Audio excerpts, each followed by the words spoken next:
Another video I've wanted to do for a long time but didn't is a physics video. This is how I explained quantum mechanics to my girlfriend. I originally had intended to draw Einstein, but somehow I ended up with Dr. Eggman without a torso. But essentially this is to explain the speed of light and how Einstein is wrong. Einstein is wrong about a lot of things, but light is the most important one in my mind. The entire premise is that nothing can go faster than the speed of light. That's ridiculous, because light isn't based off speed as we know it. We need to distinguish between reach and momentum. That's why he has a jetpack on, and he has that extremely long fapping arm, because the arm is supposed to represent the reach, that is light, and the jetpack is supposed to represent momentum. As he is reaching up into the sky with his arm, that is how light acts. Light has barely any weight or density at all. It's a particle, so it does have some semblance of mass, but it is so tiny that it can reach out extensively, because it's simply massless, it's weightless. So the less density there is to an object, the less energy it takes to float, to move. So that's why it can reach out so far. But something can only reach so far, because space is infinite. Well, some people don't believe space is infinite, but let's put it this way. Any object within space is going to be smaller than space itself.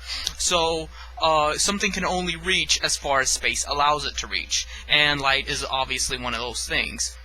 Light cannot reach all that far, actually. That's why it can take millions of light years to reach something. Whereas the jetpack is momentum. Jetpack is proportionate energy being expended in order to move the object artificially.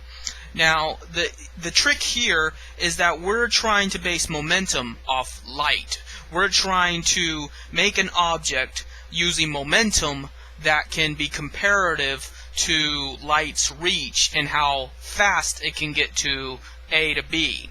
Because if light can get from here to, let's say, Jupiter in so many light years, then how long do we have to wait before the jetpack can do that on sheer momentum?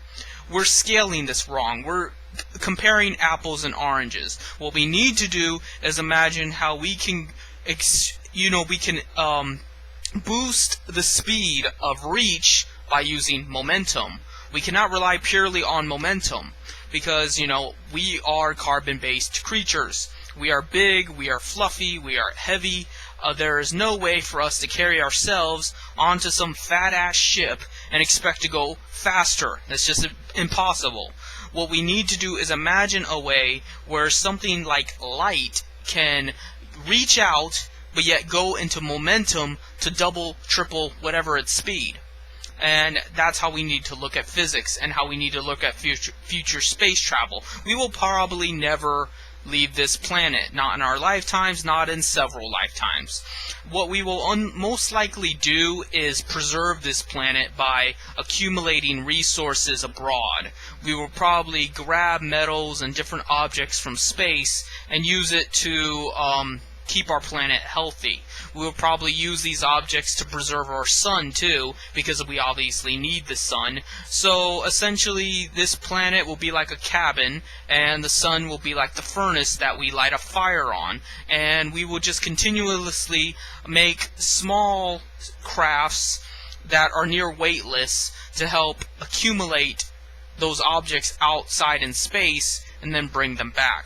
But how can that be done, you might ask? How can a weightless object carry something that's more than it? Well, that's the thing about force. That's the thing about energy. Energy doesn't work like our muscles do. So, I don't know how to explain this all in gradual terms, in layman's way, where, it'll sound realistic, but it is possible.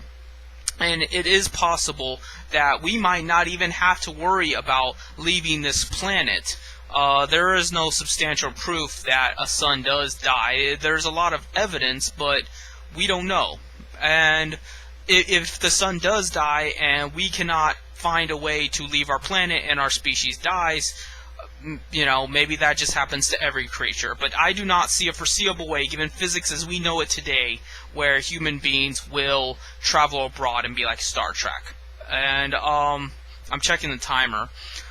What a lot of physicists are trying to wrap their heads around is the idea of multidimensional travel. And I think they're doing that because they know that we will never have interstellar travel. We will never travel from planet to planet, galaxy to galaxy. But we might be able to travel between dimensions, and if we can travel between dimensions, we can survive as a species and as an individual without having to worry about, how advanced we are physically in our material being.